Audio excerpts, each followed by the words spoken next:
वही एक ही फर्म को बिना किसी टेंडर के सीधा काम दे दिया गया। पता नहीं कैसे, मुझे लगता है कि वहां अंदर बैठे हुए लोगों को लगता है कि साहब यही करने वाले हैं। इसकी भी जांच होनी चाहिए। सीकर के टेंडर की अभी बात हुई तो मैं बताना चाहूंगा कि सीकर में अभी तक कभी कोई टेंडर हुआ ही नहीं। ठेकेदार करोड़ों रुपए डेयरी के लेके भाग गए, पर आज तक उसकी कोई रिकवरी नहीं। बाड़ी जब खेत को खाएंगे साहब तो बचाने वाला कौन होगा। आज जयपुर डेयरी के जो चेयरमैन है उनका खुद का काला डेरा में एक किसान केसरी नाम की एक कैटल फील्ड प्लांट संचालित हुआ है। ये 4.5 करोड़ का एक टेंडर हुआ, सिंगल टेंडर किया गया, 1 करोड़ और 80 लाख रुपए भुगतान भी कर दिया गया। पर दुर्भाग्य है कि ना तो वो मशीन आई, पैसा किसके खाते में गया कोई नहीं जानता, और वापस कभी किसी ने सूद भी नहीं।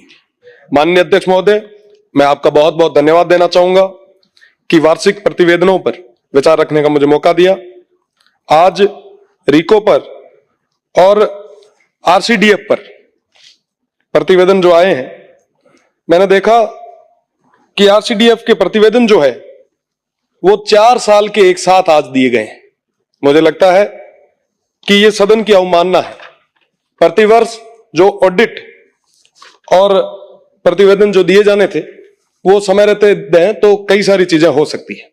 आपके माध्यम से मैं मंत्री जी का ध्यान आकर्षित करना चाहूंगा, जैसा कि पहले भी तमाम सदस्यों ने विभिन्न प्रकार के घोटालों के बारे में बात की, भ्रष्टाचार की बात की। आदरणीय सदस्य ने अभी कहा कि सीकर में, टोंक में, झुंझुनू में, जैसे ही ये प्रतिवेदन आए उसके बाद में थोड़ा बहुत जो हमने तैयारी की तो हर जगह कई सारी स्थितियां निकल के आई। मैं आपको बताना चाहूंगा कि 2 साल पूर्व मालपुरा में एक बटर पैकिंग मशीन खरीदने के लिए 4.5 करोड़ का एक टेंडर हुआ, सिंगल टेंडर किया गया, 1 करोड़ और 80 लाख रुपए भुगतान भी कर दिया गया। पर दुर्भाग्य है कि ना तो वो मशीन आई, पैसा किसके खाते में गया कोई नहीं जानता, और वापस कभी किसी ने सूद भी नहीं। मैं आपके माध्यम से ध्यान आकर्षित करना चाहूंगा कि आरसीडीएफ की अभी बात चल रही थी कि ये जो स्टॉक है दूध का, पाउडर का, लगभग 14,000 टन घी का, ये इतना स्टॉक पड़ा है, इसका क्या करेंगे। इसके अंदर भी एक बहुत बड़ा खेल है। तमाम तरीके के जो प्रोडक्ट अभी मार्केट में आ रहे हैं, इन पे प्रोडक्शन की कोई डेट नहीं लगी हुई, एक्सपायरी डेट इस पे लिखी गई, क्योंकि ये रीप्रोसेस करके मार्केट में लाया जा रहा है। ये बहुत बड़ा मामला है। एक तरफ हम सब शुद्ध के लिए युद्ध कर रहे हैं और दूसरी तरफ अगर ऐसी घटनाएं आगे आती है तो मुझे लगता है कि मंत्री जी को इस मामले में कड़ा एक्शन लेना चाहिए। और सरकारी उपक्रम में जब एक्सपायरी माल मार्केट में बेचेंगे तो फिर आप अच्छी चीजों की किससे उम्मीद करेंगे। आज के समय में जेएलएन मार्ग पर मैंने एक ही डेयरी का इतना बड़ा वो स्टॉक देखा है, इतना बड़ा वो शोरूम टाइप का देखा है। हमारे वहां नहीं है साहब, पशुधन सबसे ज्यादा है, पर डेयरी के मामले में हम बहुत पीछे।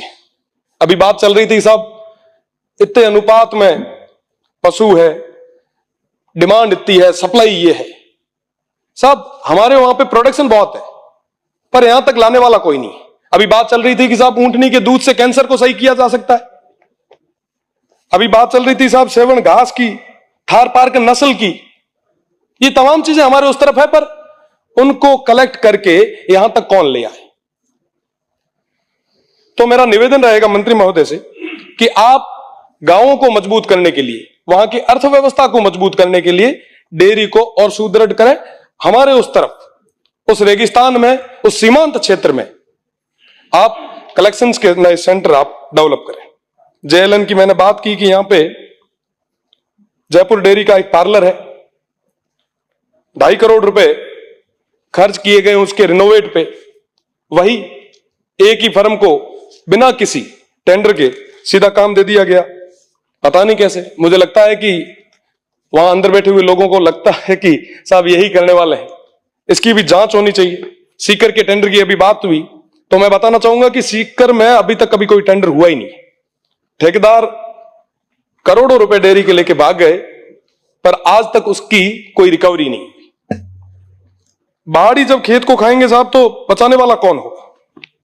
आज जयपुर डेयरी के जो चेयरमैन है उनका खुद का काला डेरा में एक किसान केसरी नाम की एक कैटल फील्ड प्लांट संचालित हुआ है, और पिछले 5 साल से तमाम जो समितियां हैं उनको ये माल बेचा जा रहा है। जो अगर नहीं लेता उसके खिलाफ ये सख्त कार्रवाई करते हैं। मैं आपको बताना चाहूंगा साहब कि ये RCDF जो है, इसका नाम राजस्थान चोर ठेकेदारों की फेडरेशन कर दिया गया है। हमारे लिए, सभी के लिए ये बड़ी दुख की बात है, और मैं निवेदन करना चाहूंगा मंत्री महोदय से, आप कड़े फैसले लें, संवेदनशीलता दिखाएं, क्योंकि ये जो मामला है, ये जो डेयरी है, ये सीधा आम आदमी से जुड़ाव रखती है। आपका बहुत बहुत धन्यवाद सभापति महोदय, बहुत बहुत धन्यवाद।